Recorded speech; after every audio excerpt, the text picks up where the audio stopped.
Araw, magandang gabi. Anumang oras ninyong mapanood itong ating pong vlog.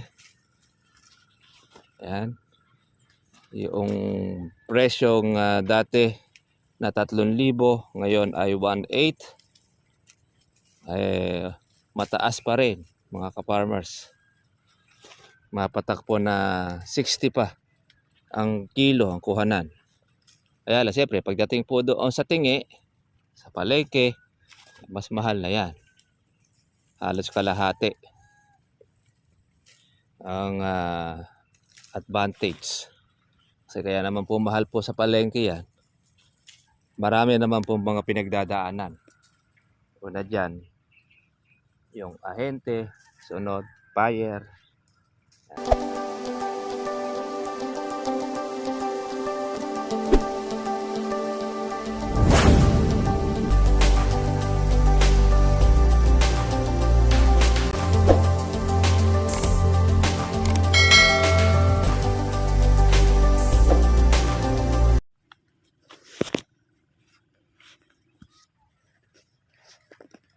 Good morning po sa inyo mga katribya at welcome po sa aking YouTube channel. Kumusta na po kayong lahat? Sana po ay nasa mabuti kayong kalagayan. Ngayon po ay pipitas po tayo ng ating kalamansi. Kunin po natin po yung malalaki. Alam nyo, dumiretso na po mga farmers po yung baba po ng kalamansi. Kaya naman lahat ng mga po pwede po natin kunin ay ating pong pipitasin na. Yan. Ang lalaki na po mga farmers. Bulaklak po natin ay bukadkad na po ang marami. Kaya pagka ganito mga ka-farmers ang sitwasyon ng ating kalamansi na buka ang bulaklak, ito yung bagay na hindi natin siya po pwedeng hagdanin mga katripya. Pahigpit po tayo sa ganito. Kaya di natin siya pinapapasok ang ating mga mamimitas. Mapapalis po ang ating bulaklak. Kaya naman, pero pagka sa ganitong mababa at mag-iibaba po ang mamimitas, maiingatan siya. Kaya ito ang kabawal-bawalan sa ating kalamansi. Pipitasin siya ng kabukahan ng bulaklak na hagdan. Pero pagka ganito namang mababa naman, okay lang. Dahil maiingatan pa. Compare natin doon sa gagamitan po ng hagdan. Kasi pagkayaan ay hinagdan, ay alam na po natin yan. Yung bulaklak po natin yan mga katribya, mapapalis. O, kaya naman tiyaga-tiyaga lang. Ako po ang namimitas na para maingatan. Ito lang naman po yung hindi po natin natapos. Nipitas ng mga malalaki. Marami po ngayon, medyo magdi-delay po ng pitas dahil kabukahan po ng mga bulaklak. Para do sa ating po mga ka-farmers, di natin alam kung magkano ang magiging presyo ng mga kasabayan nito. Dahil halos lahat po ng kalamansi rito, lalo na yung mga huling nag-alaga, marami pong mga bulaklak na lumabas. Kaya lang, ang kuha na lang natin, ito yung suso.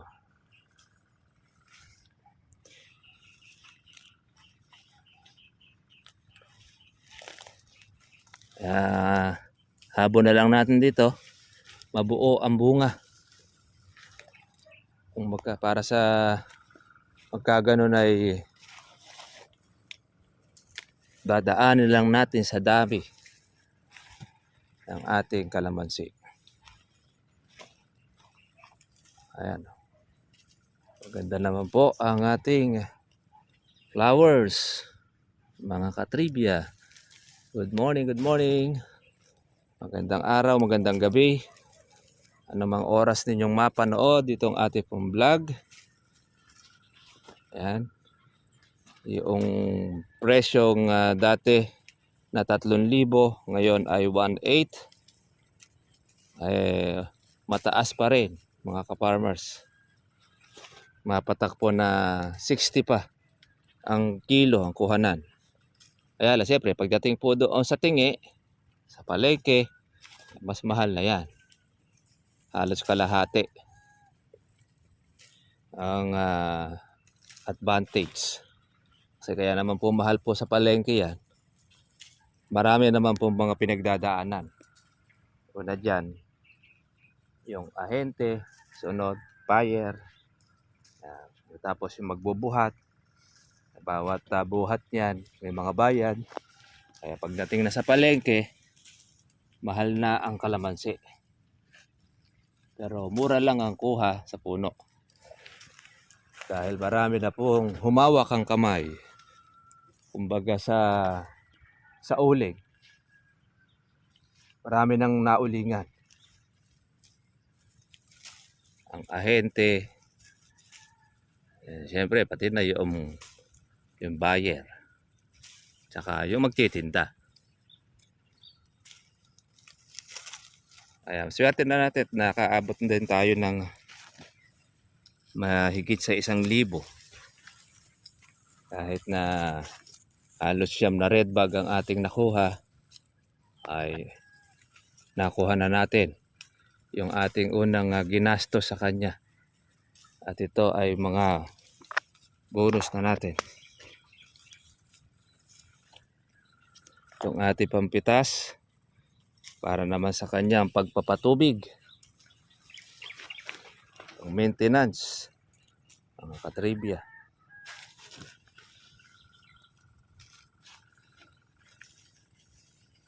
Ganda ng mga bulaklak, ang matataba, mga merong laman. Di dulo ay mayroong mga bulaklak. Kaya magtuloy sana mga katripya para maganda-ganda ang ating magiging harvest. Buwan po ito ng April and May, ang bulaklak ng Enero. Kung gusto po natin ng malaking malaki, abutin natin ng May. Kaya naman gusto mo naman yung dumalaga lang, April ang pitas niyan. Kaya pagka mahal pa sa April, pwede nang mapilit. Pero pagka mura, ay papalakihin na natin. Kaya lang, dahil doon sa mga kaibigan natin mga tolongges, mapipilitan natin ipapitas. Dahil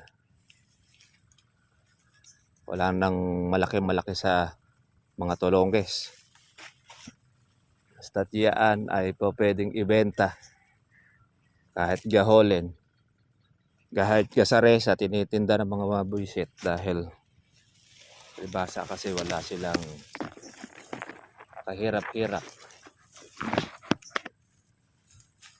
Ang binabantay na lang ang mga may-ari. Ayan, para hindi sila makabiktima, aagapan na lang natin mga katribya. Kaya ito, agapan na natin kasi kawatan pa ang makinabang, pitasin na.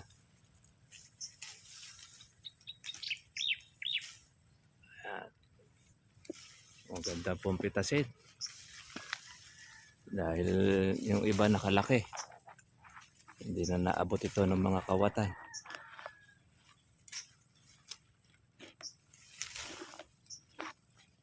Kaya pag magpapakasiguro ang kawatan, kung nanonood siya, ingat lang siya sa magiging patibong. Pagkapasok, yan.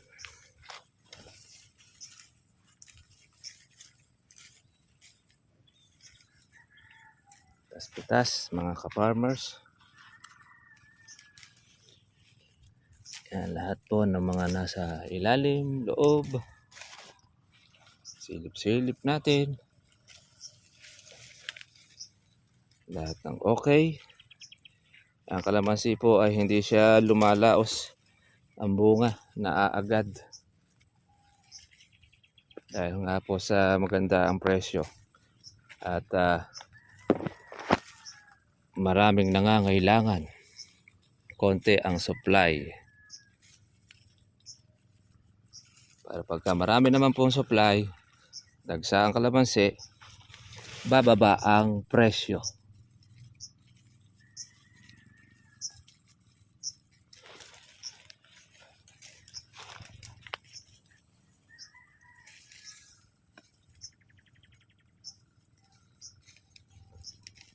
Galing pati suso nananamantala. Nananamantala ng kanyang pagkain.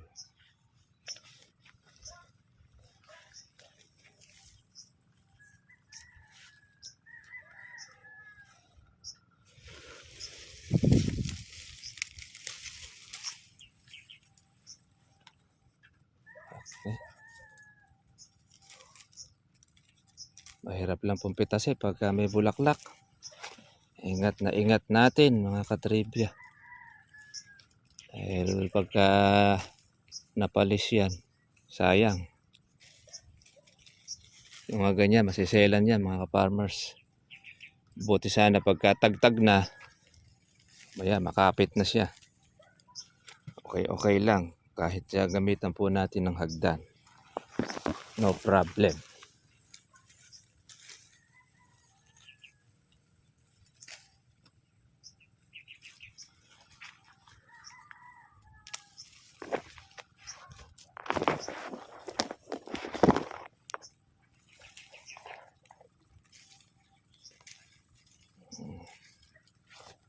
Yan, sarap pong mamitas mga katribya. Ganyan lang ko natin ang alagang kalamansi. Hindi ka pababayaan sa maintenance. Basta't aalagaan mo lang ng maayos.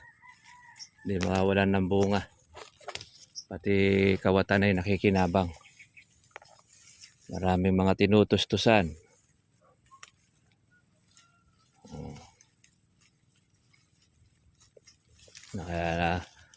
Papaano ay nakalaki ang bunga ng ating kalamansi. Ngayon, yung mga natira na yan para sa iba, kinakayod na yan mga ka-farmers.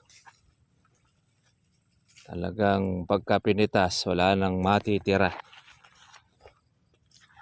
Ganyan lang po mga pinipitas po ng mga kawatan. Yung mga gaholin. Nabibili kasi mga ka-farmers sa mga siomay, sa mga lugawan, pansitan, halos walang katas. Ang kalamansi.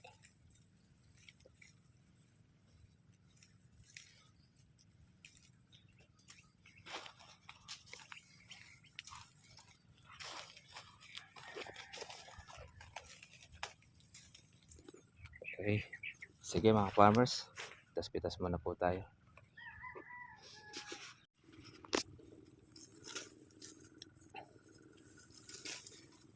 Ito mga ka-farmers, ay po tayo mga maliliit na bunga.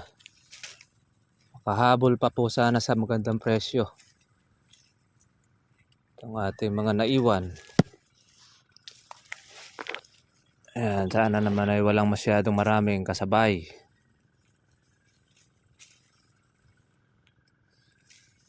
Bagay, kahit na medyo abutan po ng baba, basta't libo, pwede na rin. Dahil ito ay kita na natin ito sa ating pangalawang harvest. Dahil yung ating unang harvest, nakuha na natin yung ating pang-alaga.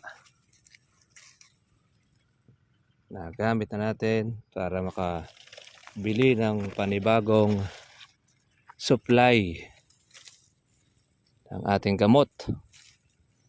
Yung pang-insecticide. Kaya kung hindi naman natin ito mga ka-farmers in insecticide, wala tayong pipitasin sa tindi po ng mga bagsik ng insekto. Lalo na ngayon, pagka po mahina ang gamot mo, hindi na po pinapansin. Pagtatawanan lang. Kaya mga maobligado ka na bumili ng matapang. Kaya lang, medyo matapang din sa bulsa. Yung ating insecticide. Kailangan mo talaga mamuhunan. Wala kang puhunan, kapital, hindi ka makapagpapalabas ng ganitong mga bunga, mga katribya.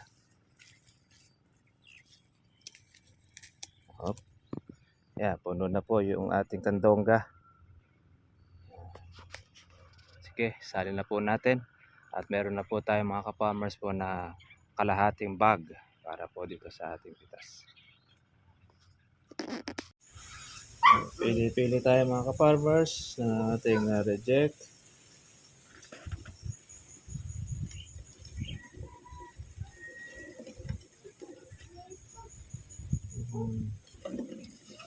Lahat ng mga berde ito pong sinasalin.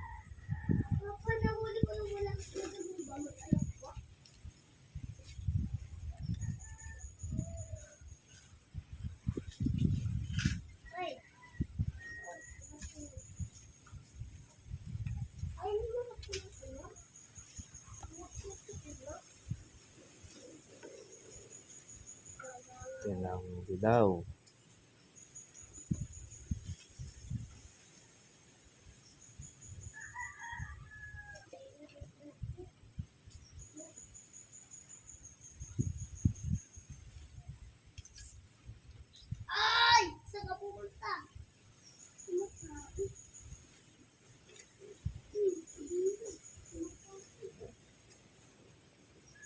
Ating mga red check.